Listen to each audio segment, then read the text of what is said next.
Hi! Welcome to the channel. ఇక్కడ మన aim ఏంటి అంటే, కొంచెం న్యూ పర్స్పెక్టివ్స్ ఇచ్చేద్దాం. ఎలాంటి ఓవర్ ద టాప్ స్టేట్మెంట్స్ లేకుండా. సో, మన డిస్కషన్స్ చాలా ఆనెస్ట్‌గా, ఫ్రెష్‌గా ఉంటాయి. అండ్ ఇంకా ఏమైనా చేంజెస్ కావాలన్నా ఆర్ సజెషన్స్ ఇవ్వాలి అన్నా, you can feel free to comment down in the below. So, ఈ వీడియోలో మనం ఫెమినిజం గురించి మాట్లాడుతున్నాం. కానీ ఉమెన్ రైట్స్ మాత్రమే కాదు. మెన్‌కి ఎలా బెనిఫిట్స్ ఉంటాయో, ఆ యాంగిల్‌లో కూడా ఒక క్విక్ లుక్ తీసుకుంటాం. అంటే డీప్ ఎక్స్‌ప్లనేషన్స్ లేకుండా జస్ట్ ఫెమినిజం వల్ల మెన్‌కి ఎందుకు యూజ్ అవుతుందో హైలైట్ చేస్తాం. సో, మెన్‌కి ఏం అడ్వాంటేజెస్ ఉంటాయో ఒక 10 పాయింట్స్‌లో సెగ్రిగేట్ చేశాను. అందులో ఫస్ట్ వన్ ఈక్వల్ రైట్స్ అంటే ఈక్వల్ రెస్పాన్సిబిలిటీ కూడా. సో, ఈ ఐడియా వల్ల మెన్ మీద ఉన్న ఫ్యామిలీ మొత్తం రెస్పాన్సిబిలిటీ నేను మాత్రమే క్యారీ చేయాలి అనే బర్డెన్ తగ్గిపోతుంది. Decision making, finance, life planning and అన్నీ షేర్డ్ అయితే మెన్ స్ట్రెస్, బర్న్‌ఔట్ అన్నీ చాలా తగ్గుతాయి. The second point help accept చేయడం ఓకే. ఎంటైటిల్‌మెంట్ కాదు.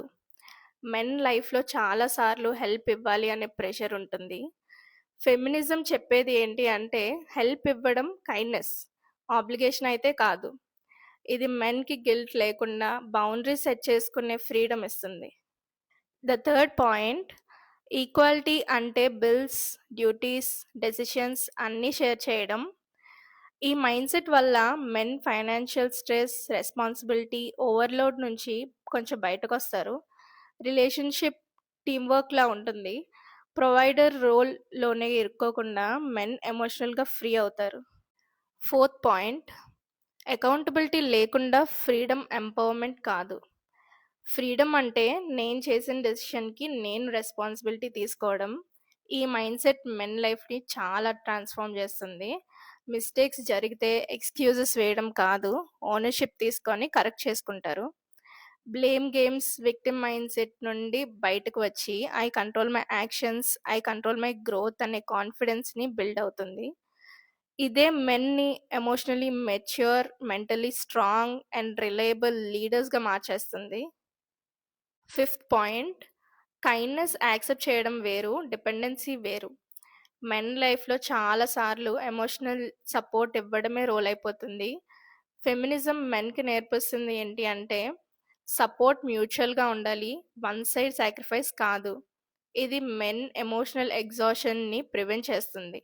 సిక్స్త్ పాయింట్ ఇండిపెండెన్స్ అంటే సెల్ఫ్ సపోర్ట్‌కి రెడీ ఉండాలి. ఈ మైండ్‌సెట్ వల్ల మెన్ మీద పడిన నువ్వే లైఫ్ సెట్ చేయాలి అనే బర్డెన్ షేర్ అవుతుంది. Financial clarity, life planning shared అయితే మెన్ పీస్ ఆఫ్ మైండ్ చాలా ఇంప్రూవ్ అవుతుంది.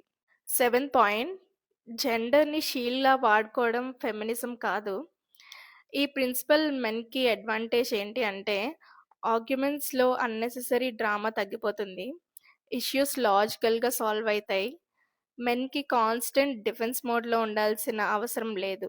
ఎయిత్ పాయింట్ కంఫర్ట్ ఉన్నా కూడా స్ట్రెంగ్త్ చూస్ చేయడం ట్రూ ఎంపవర్‌మెంట్. మెన్‌ని ఆల్వేస్ స్ట్రాంగ్ ఉండాలి అని సొసైటీ చెప్తుంది. ఫెమినిజం మాత్రం మెన్‌కి ఏం చెప్తుందంటే స్ట్రెంగ్త్ అంటే లోన్ వారియర్ కాదు. సపోర్ట్ సిస్టమ్ బిల్డ్ చేసుకోవడం కూడా స్ట్రెంగ్త్ అని. నైన్త్ పాయింట్ మెన్ స్ట్రగుల్స్‌కి సపోర్ట్ చేయడం కూడా ఈక్వాలిటీలో ఒక భాగం. ఫెమినిజం మెన్‌కి ఇచ్చిన గ్రేటెస్ట్ గిఫ్ట్ ఏంటి అంటే సైలెంట్‌గా సఫర్ అవ్వాల్సిన ప్రెషర్‌ని బ్రేక్ చేయడం. మెన్ స్ట్రాంగ్‌గా ఉండాలి, ఎమోషన్స్ చూపించకూడదు అనే ఎక్స్‌పెక్టేషన్స్ నుండి మెన్‌ని బయటికి తెచ్చి ఎమోషన్స్, స్ట్రెస్, ఫెయిల్యూర్, డిప్రెషన్ గురించి ఓపెన్‌గా మాట్లాడగలిగే సేఫ్ స్పేస్ క్రియేట్ చేస్తుంది. ఈ సపోర్ట్ వల్ల మెన్ వీక్‌నెస్ కాదు, self awareness, emotional intelligence and mental రెసిలియన్స్‌ని బిల్డ్ చేసుకుంటారు. ఇదే రియల్ ఈక్వాలిటీ.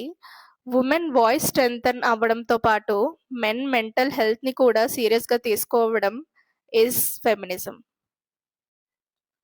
10థ్ పాయింట్ ఫెమినిజం అంటే బెనిఫిట్స్ వదులుకోవడం కాదు, అన్‌ఫెయిర్ అడ్వాంటేజెస్‌ని ఎండ్ చేయడం. ఒక ఫ్యామిలీలో చూడండి పెద్దగా కొన్ని పనులు లేకపోతే నిర్ణయాలు జెండర్ బట్టి ఫిక్స్ అయిపోయి ఉంటాయి. అంటే అబ్బాయిలు ఫైనాన్స్ చూడాలి, అమ్మాయిలు ఇంట్లో కేర్ తీసుకోవాలి అని. ఫెమినిజం వల్ల ఈ ఓల్డ్ రూల్స్‌ని రిమూవ్ చేసి, అందరికీ వాళ్ళ స్ట్రెంగ్త్‌ని బట్టి అండ్ మ్యూచువల్ అగ్రీమెంట్‌ని బట్టి పనులు పంచుకోవచ్చు. ఇప్పుడు అందరు ఫ్యామిలీలో ఫెయిర్‌గా ట్రీట్ అవుతారు. ఒకరి జెండర్ వల్ల ఎక్స్‌ట్రా బర్డెన్ లేకుండా ఉంటుంది. It's simply about removing those imbalances so that everyone in the family gets a fair and equal chance at roles, not because of gender, but because of what works best for them. In the end, it's all about fairness and respect at home. So ఓవరాల్‌గా ఈ 10 points నాకు మెన్‌కి అడ్వాంటేజెస్‌గా అవుతాయి అని అనిపిచ్చింది. Feminism మెన్‌కి loss కాదు, relief. Pressure తగ్గుతుంది, relationships balanced అవుతాయి, mental health improve అవుతుంది. ఈక్వాలిటీ అంటే ప్రివిలేజ్ కాదు, మెన్‌కి కూడా ఒక ఫ్రీడమ్, పీస్, రెస్పెక్ట్‌ని క్రియేట్ చేయడం. సో ఇప్పటివరకు చూసినందుకు థ్యాంక్ యూ. అండ్ ఆల్సో ఏమైనా గ్రీవియన్సెస్ ఉంటే please comment down below. And also subscribe to the channel for the next updates.